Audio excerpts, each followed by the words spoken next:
Maybe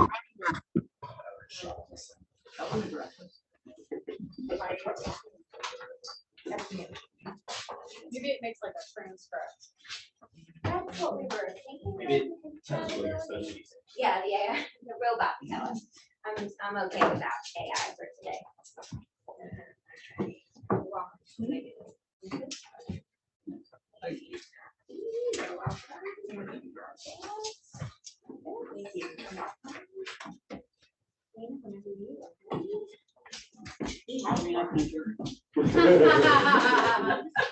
No. All right. Go ahead and call the meeting to order. Do we have any visitors today? Or not? None. Okay. All right, then we'll move on to reviewing and approving the minutes from April and May. So if you want to take a look at those, or hopefully you've had ahead of time. But if there are any changes, suggestions, no, if not, I have a motion to approve the minutes. Motion to approve the minutes. Second. All in favor? Aye. Ooh, minutes approved. I think it's gonna be that night. Do I do the next one too for you? For me, yes, you do. Was that for both minutes? Do we have to do both minutes? Separate Or do we motions do- for both minutes. There were motions to approve 416 and 5-3. Excellent. So Amy and Neil seconded. That's what I said. And all up there. All right. All right, the next up on the agenda is prospective board member presentations. So we'll just go in the order listed. It's like alphabetical. Megan, you'd like to go? That's just really cool presentation. No, Okay. this is your presenting your candidacy. And, yeah, So as wait a you minute. described. No, not like that formal. Okay, so I'm Megan Nato. I've got a third grader and a first grader here. And they're in Miss Sharp and Miss Jordan's class. This is our third year with CFCI. And I want to join the board because I feel like it would be really helpful to have somebody that's really involved like in the building a lot. So I volunteer in both my kids' classroom pretty much weekly. And I volunteer in the art room. I am extremely involved with the partnership, and I was on the PCN before I started subbing. I was a substitute here for a year. And I think pretty much every classroom I've been in at this point, and then some. I know all the kids, I know a lot of the parents and the teachers. I think that's important to have somebody that's got a good relationship with some of everybody. Like even when I'm in the building, like the teachers all come up and talk to me when we're at the partnership events. Not only do I help run them, but I also talk with the parents. The kids come up to me. I volunteered at school. I've volunteered 6 seasons of soccer for my son, coaching. So lots of experience with volunteering. I helped run 4-H for a while. I've got childcare experience.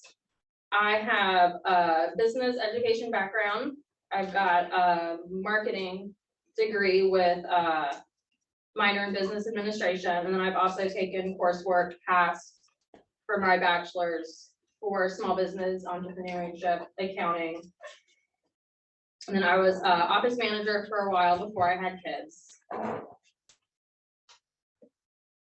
And that kind of sums up. Are you still a substitute? I am not. Okay.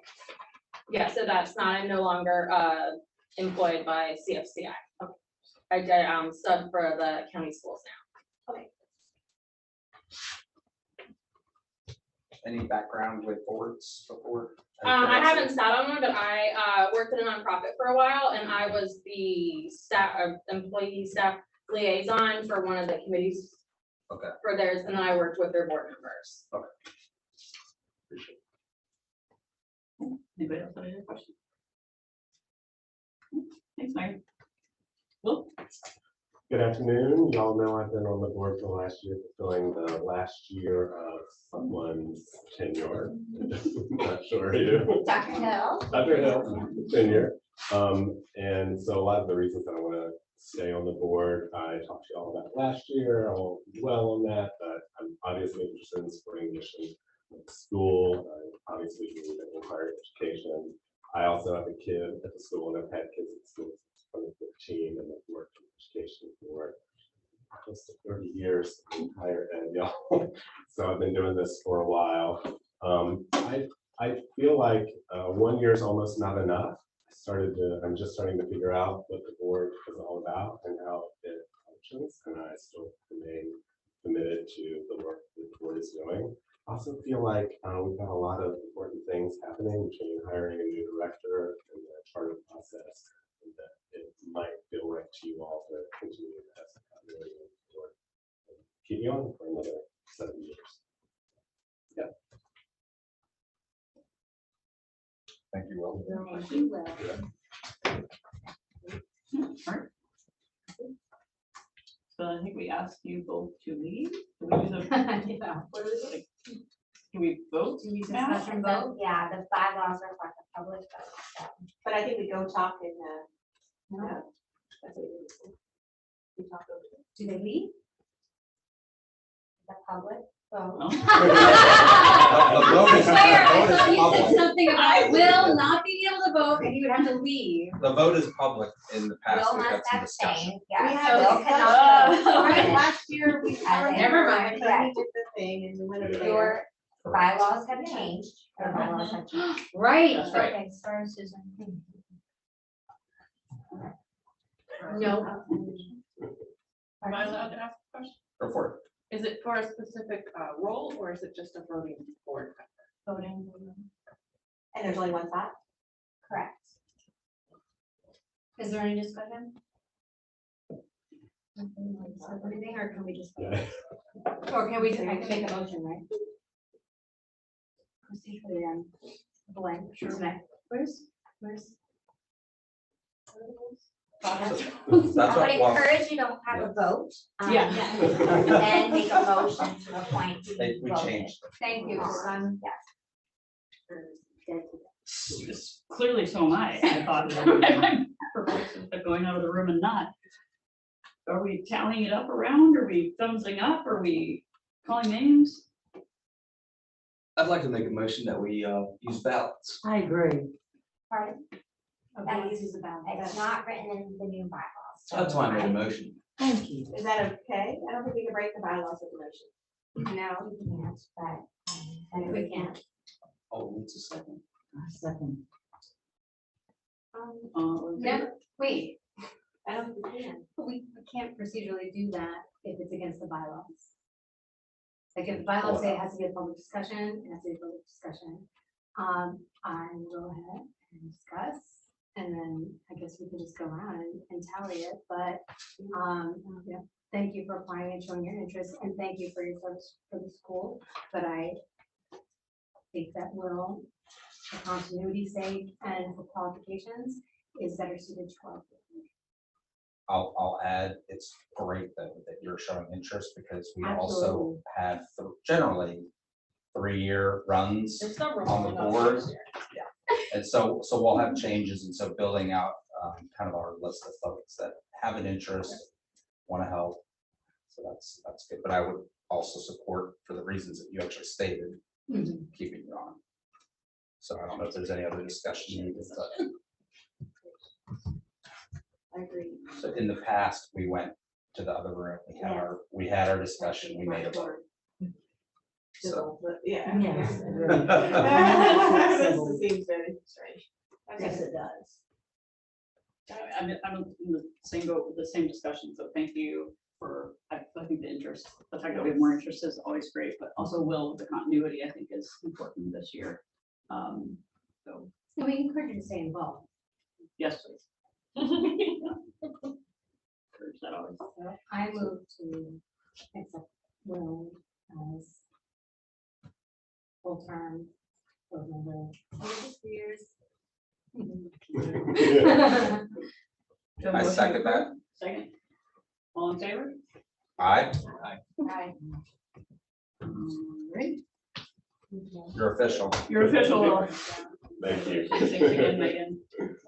And I. Thank The partners will come after me, so, for my bigger role. Sorry, that was clunky. I think we- They need help. My wife's over there. Yeah, no, she's been one of the ones that.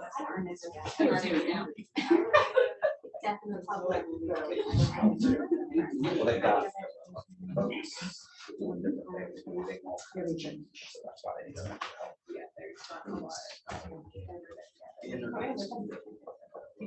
So, next up, co-directors report, Susan. We're gonna go with the Director of Education report first, and then we'll finish up with me. Great. So I'll start with the Director of Education report. Fairly straightforward today. So for enrollment, you can see our numbers there. As of May 20th, we're at 402. You can see we have a few open spots. As you can also imagine, we are in re-enrollment, not re-enrollment, but figuring out who is coming back and who is not. So making sure we know where all of our gaps are. So the office is currently very active and making sure that any families who have expressed any hesitation or any questions, reaching out to them and making sure we know where our gaps are. We have a very healthy wait list and making sure that we're fully enrolled next year. Auction for inquiry, this is exciting. So although we started out with low attendance and had to cancel the live auction, we did seek permission from donors and were able to do a virtual online auction, and turned out to be very successful. The front office again had a really active role, along with Kelly Rooney and the development committee, in putting us on and ultimately raising $2,100, and so that turned out to be quite a success. We continue to have weekly communication with families. We have the newsletters that continue to go out to our families and keeping record of those. We also had a staff lunch that the partnership provided on May 6th, which was great. So it was a taco bar, as you can imagine, all of our teachers and staff very much appreciated that. They also really have done a really nice thing in supporting our scholastic news that some of our classrooms have. Some of our K-3 classrooms, and so they've been very generous in agreeing to fund that. Given that we are going whole hog with a new math curriculum, we have to kind of make some cuts in other areas, but this is nice to be able to fill in that gap. So that's really great, and the partnership continues to be a great partner. And then finally, for professional development, so again, with this math curriculum, it'll be brand new for our K-5 teachers. And so that'll be nice to have a K-8 math curriculum, but of course with that comes PD. So right now we're in the midst of figuring out what the best PD option will look like for our K-5 teachers, as well as for our 6th teachers to get us all fully aligned. So we'll do kind of a mix of asynchronous learning that our K-5 teachers will go through to internalize some of the new units, as well as potentially some virtual live support from Open Up as well. And so it's a big undertaking, but we're really excited. And I won't speak for our middle grade math team, but I think we're all excited to get us all into it. That's that report. Yeah. Moving into the budget analysis report for the first piece of the Director of Operations report.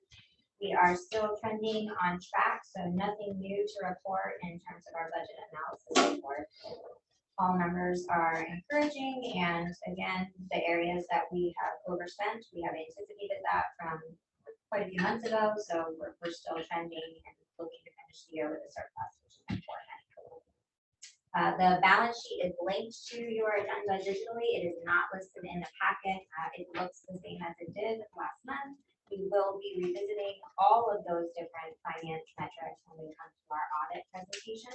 And our close of the year presentation as well. So those are some numbers that will become more finite as we finish out and close out the school year. Something to remember, we are currently looking at the April end of month finances, and then May is not complete until after May closes, and then June is our close of fiscal year. So we won't be looking at final numbers until July or potentially August. The fiscal year 24 and 25 proposed budget is what I'd like to draw your attention to and spend a little bit more time with that. So if you'll note, there is kind of a parallel. FY24 is our current school year. FY25 is the draft budget. So proposed budget is on The right-hand side and the left-hand side is the budget from this past year. The interest income, I would like to draw attention to that. So just for a frame of reference, these numbers are based on current numbers and allotments, and we use those numbers to project for next year. But some numbers that have changed, which I'll draw attention to, and then I'll turn it over to Neil if you'd like to make any comments about the development of this draft budget. $45,000 in new interest is the new interest rate, and the compound estimate is significantly higher than what we were currently accruing. So that's a benefit and something where we'll bring in more revenue from that. Moving to the next page. The fund balance appropriation, so that's only if needed from our fund balance. We're not anticipating that we're gonna need anything. We're hoping we don't for next year. Should we need that, we add that line item and we track that throughout the year. An example of this might be if we have a significant issue with the facilities that needs finances beyond what we've budgeted for, what we've allocated for, what is a reasonable expense, we would be dipping into our fund balance. So that's something where we just have zero for now, but you never know where that might come into play later on down. ESSER 3-181, I think you've heard me mention this multiple times. That must be spent by September 30th of 2024. That will be spent down by the end of this school year. We are ESSER 3. That's a good and a bad thing. We spent all the money down as we were supposed to have done, and we won't be seeing any more funding related to COVID pandemic relief. So there's that. That's why that is $0, but I did want to make sure that we were consistent from side to side. You'll note that the teacher salaries are a bit higher than what was projected the previous year. But remember, our projection of last year was not entirely accurate because we received information about the increases in staff in kind of the middle of this fiscal year. So we spent well beyond that. We're looking at actually coming up maybe a little lower in salaries than we did this year, and that's for a variety of teachers. Teacher assistants, you'll note the change there. So the proposal, in order to come to an even, because if you look at the very bottom of this budget, you'll see that we are $0. So this is zero-based budget, and this is something where we've come down to a $0 surplus and not looking at any surplus at this point in time. This is with a reduction of 2 teacher assistant positions at this point in time, and that's something that Neil and I spoke at length about in terms of how we're going to reduce the cost. That was gonna be one thing I was gonna comment on. I am looking at the printout on here and I'm not seeing a major, where should I be looking to see that difference? Because this is just a little different format. You'll Looking under see on salary the wages. left-hand side, it's 145,416.75. There And it on the is. right-hand It's side, it's 127. 127,920. Perfect. And then at the very bottom of that page, you'll see 77,640 is for our office staff. This is currently where our nurse is being allocated in our budget, and we are reducing that position to a part-time position or proposing such. It's a difference of about 1 hour a week, and then the benefits and the package and compensation there makes a significant difference in terms of the bottom line of the budget. So this would go from a 30-hour-a-week position to a 29-hour-week position and no benefits versus benefits. So this is the way to get it balanced. And so the recommendation is to reduce really that TA space. It's going to be more on the upper class side and sharing the remaining TAs. And so trying to keep the ratios in line for the younger grades. But as all things go up from inflation, et cetera, this is, we saw our revenue go up some, but and the interest income's nice. But we still had a deficit until we looked at where can we cut our biggest expensive salary space. I guess we'll pause. Are there any questions? Can I ask a question? It says that you're cutting what, 2 TAs for next year? And what you're saying, so does that mean that what, like 4 and 5 would share one? And how would that? Well, we haven't allocated the positions Okay. yet, but this is a reduction in the just number of positions. Okay. The thought is around that alignment. That's something we can discuss. This is just making sure we get the budget in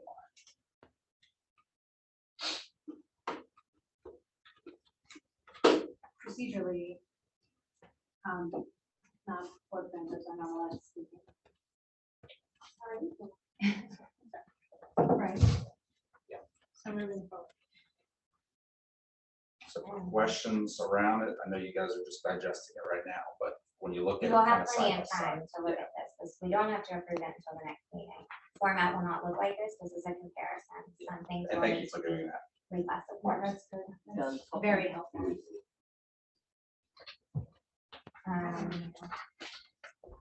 So then, moving on to the next page, just wanted to note, as we said before, with these overnight field trips, it's very expensive.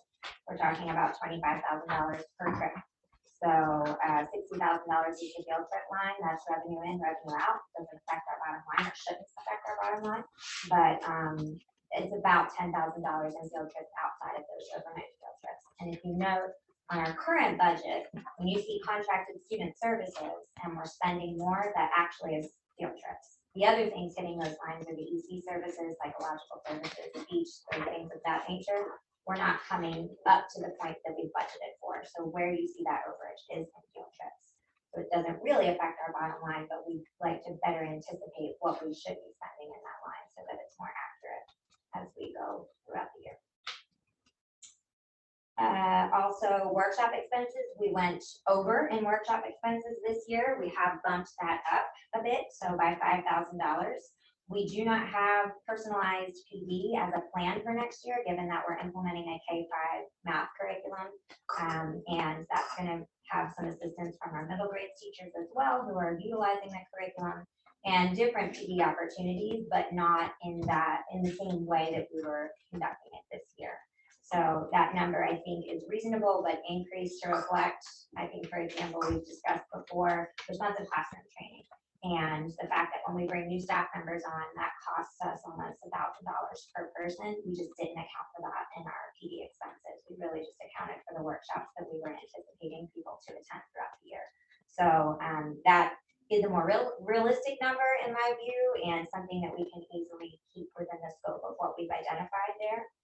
EC workshops were $1,500. This is the all-inclusive expenses for 3 people to attend the EC conference in Raleigh, and that happens annually. So it's 2 teachers, our EC coordinator, and we'll rotate. We have 4 EC teachers, so each year we'll be able to send another group of people. They're bringing the information back, but that does include lodging and travel as well. Nothing else too very different, except for, I do want to highlight, when you're looking at student information services and also finance services, what we paid this year is part of a special agreement, and I'm not at liberty to be specific in open session, but I can give you more details in closed session because it involves a contract. But those numbers are doubled because that is the realistic price of what we will be paying. So we were anticipating this, and again, I can go into further detail, but due to the nature of the contract that we agreed to, we're not going to be able to discuss that in open session. The insurance is exact quotes that will not change, should not change. So there we go. That's an exact number that we can count on, as is of course our mortgage. So that's an exact number that we pay every month, and we can exactly anticipate those costs. Moving on to the next page. If you look at utilities, they're about identical with the exception of $500, but there is a reallocation. So telephone has gone up astronomically in the last year. We are unclear as to why, and we are meeting with vendors to discuss. But 9,000 to 5,000 is about the difference. So it's pretty substantial. And we're wondering where this is coming from. So we have meetings that we're trying to set up to confirm an actual estimate, but we've seen an increase in that. And then when waste management is something that we've seen an increase in, I think that's pretty standard across the board. So we are budgeting on those, well, they should be double. To the tune of 100%. To that tune. Now, it's a valid question to say. Remember, we talked about last year, this was really our calibrating year based on expenses from years that were not consistent, and because of a variety of things, when you consider the pandemic, after funding, different variables there. I think we are now in a position this year to say these are realistic expenses and this is what we can project in a more reasonable. Unless we get another quote or contract that says otherwise. And I was going to compliment you and the other staff that did a lot of work to shop with vendors across a number of these expense items to try to keep things in line. So, and shave off some where we could. It's a full-time job, and Ben Rose is to credit for a lot of that facility. But it is also keeping on top of the expenses and making sure that we aren't unnecessarily being charged. We have run into issues with our custodial supplies company this year with overcharging and things of that nature. And we're making changes as a result of that as well. So these are just things that are fluid, and we try to do the best we can at the price point that we're able to offer with the quality that we're asking for. And it's, I think, reasonable. Let's see. Nothing else terribly different under technology. But if you do, I mean, some numbers you're looking at increases because we're talking about different software implementation. We're talking about really no tech equipment that we're expecting for the office. We were expecting that last year with the implementation of the new visitor management system, for example. So no anticipated expenses there. When you see the cap tech equipment instructional under technology, that is year 3 of a tech lab lease. So 3-year lease, year 3. We will have to decide at the end of next year whether we're going to pay the nominal fee to purchase the equipment or lease newly with a different company or this company. That's something that will be coming up on the horizon for next year. Non-cap equipment and leases, Chromebooks and laptops are reduced by 100%. You'll notice almost just about. We do not need 100 Chromebooks replenished every year. We're finally at the point where we can get a class set of 50 and continue to replenish and replace them when the operating systems are about to time out. And we have a great inventory system in place now that tells us this is the year that this computer is going to go, and this is when you're going to need to replace it. So we've come, I want to say, a very long way in the form of technology and our inventory of the technology in the last year and a half or so. So we're confident that this number is all that we will need, and that does include a buffer for a few additional Chromebooks, and already have that buffer embedded in what we have currently. Copiers and reproduction went up. That's, I think, part of the deal with copiers. These are leased items. We just got 2 brand new copiers on site because we had issues with the previous, and we had to kind of bump up that lease a little bit. I will say paper's expensive, and we use a lot of paper. So this is part of that as well, just incorporated into that cost. Any questions on that page? But down 5,000 on that category altogether. Correct, and really up in the in some areas and down in others, so it just depends. All right, and nutrition and food, pretty standard, but prior to that, we did not build in a transportation cost for this year. We are building in for next year. Most of that cost is incurred through field trip fees when you're talking about the payment to the driver and the mileage, which is not substantial when you're traveling pretty close in proximity to the campus. So that includes gas when you're calculating mileage at the state rate. What it doesn't include, and what we would never charge anyone for, is bus maintenance, insurance, which is an exact quote, and registration, which is another exact quote. So that's now built into this budget. It wasn't previously last year. We didn't have numbers to reference at that point in time. So that's also in the budget in addition to what we did last year. Again, your board level, high level budget, it might look different in a couple of categories. It does matter where we classify employees, for example, because we're pulling down from state funds, we're pulling down from federal funds. They have to hit certain lines, they have to have certain names. So you'll see in guidance, for example, there's another position built into that guidance fund in the beginning.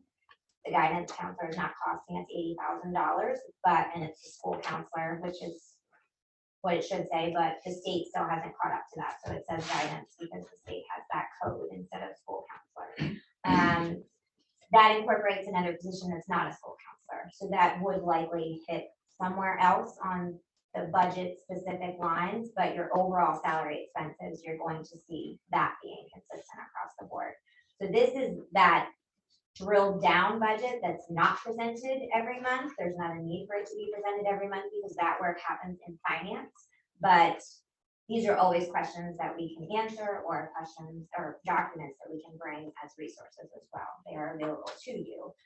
It's just not traditionally done at a board meeting. But this is for that context around what we're proposing for next year. And then you have plenty of time to digest this. I will send out a high-level board budget, and then the expectation is that you must vote on it at your June meeting. If not, a special meeting must be called because it has to be approved by June 30th. So you have time, but important for us to have that urgency behind it because we do have to submit it to the state. Anybody have any questions for me or Neil? And Neil, did you have anything you wanted to add? A question for clarification. I remember we talked about it before, but I don't remember the answer. For the unprepared food and purchases, I feel like that was going over budget in the current year. Is the 10,000 adequate? We think it's adequate. Yes. We can adjust if need be, but We're gonna try to stick to it. I would like to. We internally have, nobody ever wants to say no to someone who wants a snack, so that's what we run into, and we're frequently replenishing that supply. It's not all going to free and reduced lunch allotment. So we're keeping food in the building because if the student's hungry, we're not gonna let them be hungry. So it's kind of a difficult to anticipate expense when it fluctuates. Sounds good. We can look for other ways to solve for that. I think so, yeah. And we have looked into contracting with the county as well. They're open to it, and it would be a comparable expense. It wouldn't be hot. We wouldn't be able to provide that. We don't have a cafeteria. We don't have anywhere to store a hot lunch, and that presents foodborne concerns.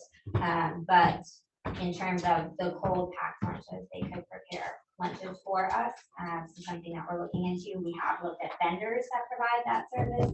They've been a little pricey. We are doing My Hot Lunchbox, which has been pretty successful. The kids really enjoy it. It's 3 times a week currently, and we do provide lunch for free and reduced lunch once a week with that hot lunch option as well. And there are, I don't know if you guys have explored in the past, but like our Rotary group provides lunches to like Lincoln Elementary out in Brunswick County. So Okay. even partnering with some other groups in the area. So there's options. We just have to. We're solicit very them. open to options. Yeah.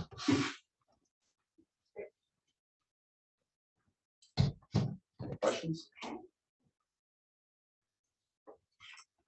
I did want to mention also Ben and I have been trying to sort out invoices from 2021 with E-rate. Neither of us were here at the time, but what we're understanding from these conversations and these invoice submissions is that we may stand to get a check for $30,000, which is phenomenal, because we could have potentially paid for something that was supposed to be funded by the state. So that remains to be seen. I will have an update on that hopefully by our June meeting, but that could be a good check to put in our fund balance and start thinking. So we don't know where we are with that yet. It's been quite a process, but we're hopeful that we get some extra money. What is the student information services? That's Power School. And many other things. So when you're Sure. talking about master But I was schedule, and when you're talking about report cards, when you're talking about the support that is provided to Yes. manage that interface between us and the state, that's what CSB is doing. And then you could probably speak better to that than I could. Yeah, I mean, there are a lot of things that they do that they don't tell us they do, like a lot of report they submit on our behalf that normally in a district or data manager or a school would do. And so because most of our schools don't have that position, yeah, they are very robust. I was just curious if I was thinking of it right. Yeah. It also includes things like the messenger service. Attendance as well, tracking that, sending out those letters, that falls under that. Are they gonna be doing more for us, or is it just their fee that's gone? It hasn't gone up, so that's that one thing that I can't talk about. because Oh, it's yeah. Contract related. Sorry, I forgot. It hasn't, this was not unanticipated and it wasn't an additional expense. This was something that was worked out. I forgot you said that, sorry.